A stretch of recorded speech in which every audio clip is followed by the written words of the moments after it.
In this section, we'll be looking at the decline of the Roman Republic.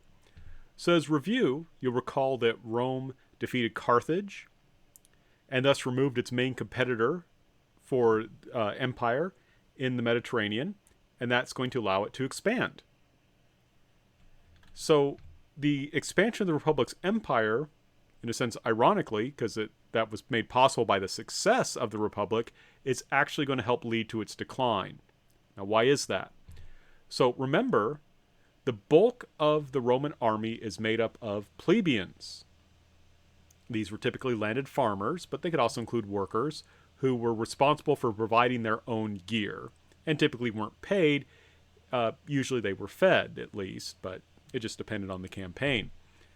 Now, remember earlier how we talked about some problems with the struggle for the orders, how these guys often went into debt because they were out fighting Rome's wars instead of being on their farm, working on the farm, or in their workshop, working there, or wherever, right? They had those problems.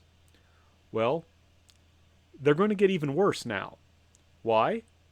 Well, think about it this way. Let's go back and look again at this map. When you're fighting a campaign here, or here, or here, or even in Sicily, you're not all that far away from Rome. But what happens if you're over here in Spain, or in Macedonia, or in Asia? We're talking about if you're that far away, you're going to be away from your farm for years, not months. So those problems we talked about earlier, where the Roman soldiers, while they were away, they would often go into debt. Debt to who? The patricians.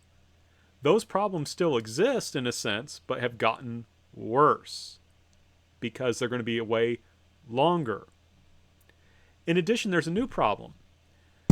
Rome is going from having just a few slaves to having a lot of slaves. Because remember, in the ancient world, when you conquered people, you could often enslave them. And the Romans increasingly took slaves from their conquered people. Right? They increasingly enslaved people. And this led to the price of slaves being very low.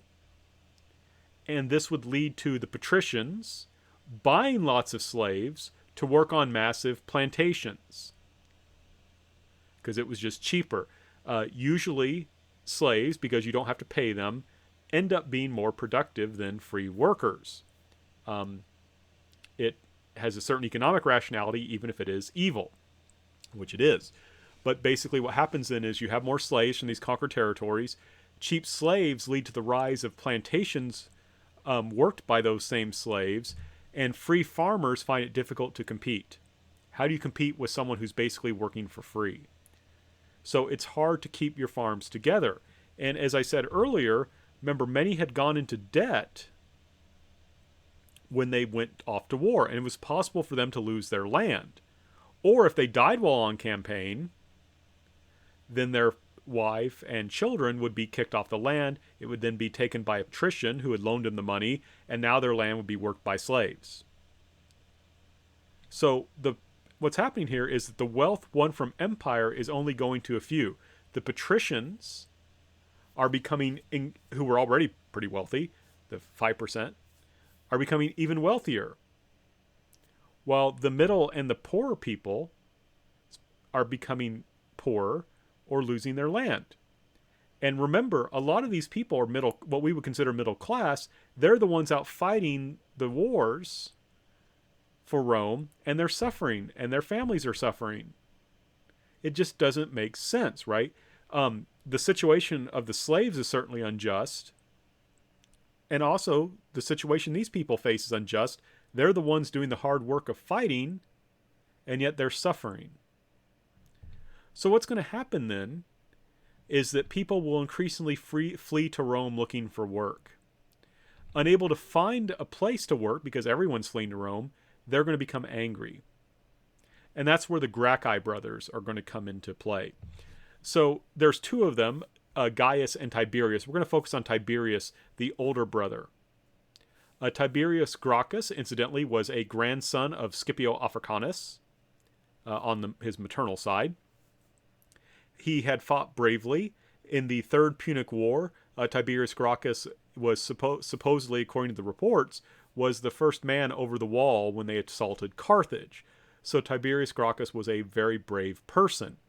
And I think he sincerely felt for these soldiers, right? These men who had been off, and their families who had been off fighting for Rome and were losing their farms because of it, right? They were losing and suffering because of doing their patriotic duty. So Tiberius Gracchus, and I don't think he's just a politician trying to take advantage of the situation. We have to remember he was a soldier who had helped lead these guys into battle. So he naturally felt for them. I think he had a certain empathy with these soldiers, these veterans. So he would be elected as a tribune of the plebeians, right? He wanted to help fix this serious injustice through democratic means. So he is going to be elected as a tribune. And he gives this wonderful speech, and I think this really highlights this fundamental problem. The wild beasts that roam over Italy have their dens. Each has a place of repose and refuge. But the men who fight and die for Italy enjoy nothing but the air and light.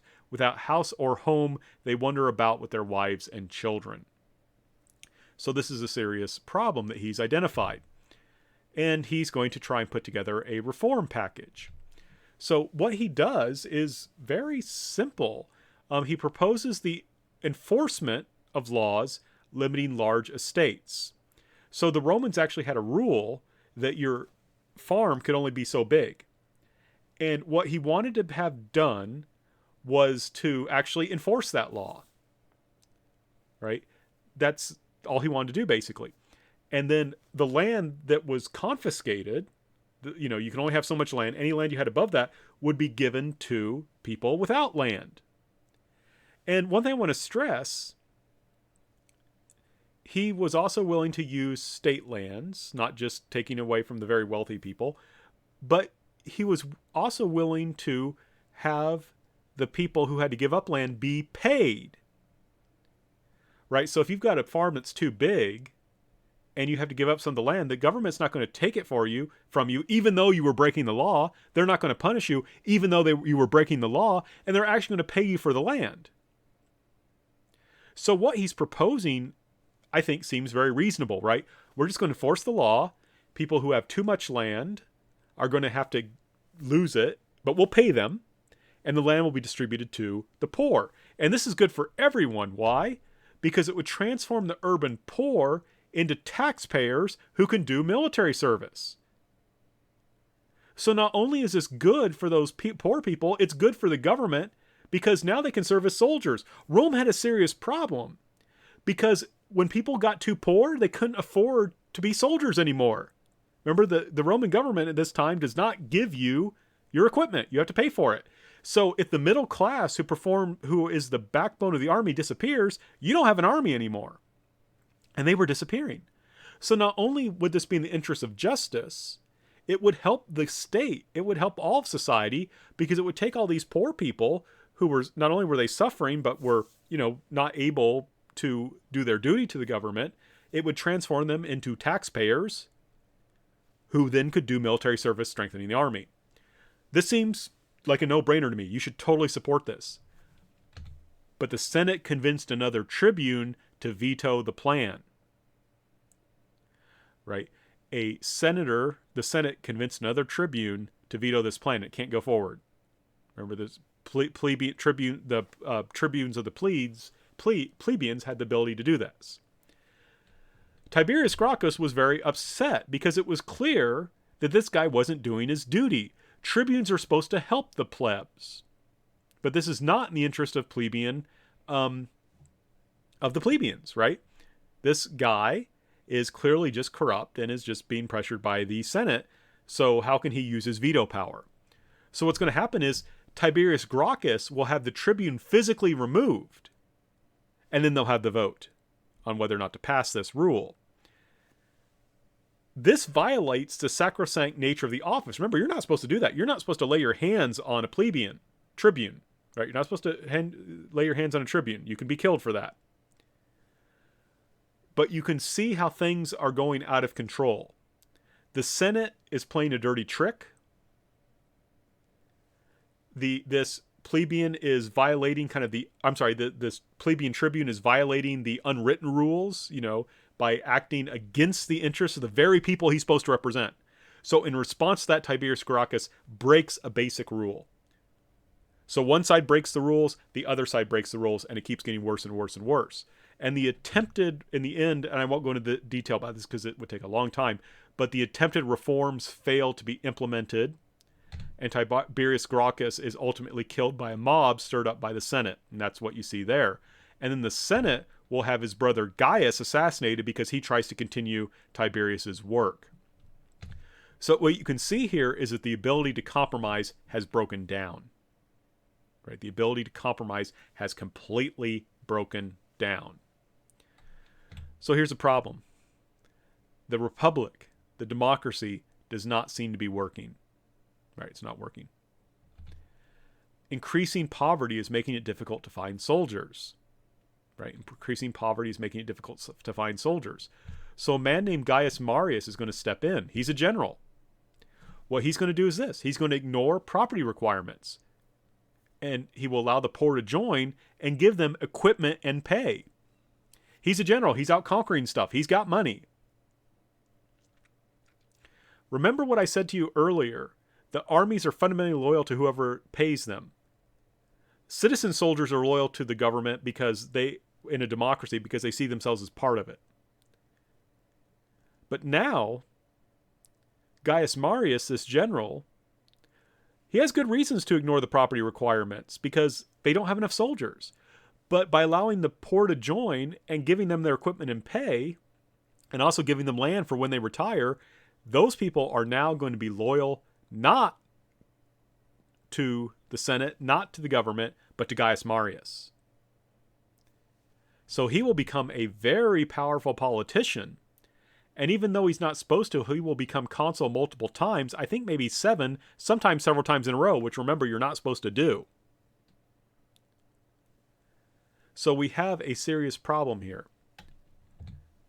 Because of this failure to compromise, there is a shift in loyalty from the Republic to the generals. The Republic is not taking care of the plebeians. It's failing to do that. But the generals, like Gaius Marius, are taking care of the interests of the plebeians. So power will shift from the Republic to the generals increasingly. Because in the end, the elites, the patricians, failed to share their power. They failed to share their wealth. If they had compromised, they could have stayed in power. But as we'll see, the Senate will eventually become basically a puppet, and an imperial system with an emperor rather than a republic will be established because of this ultimate failure to compromise, which is something as people living in democracy, if we want to preserve our democracy and keep it healthy, we need to keep in mind.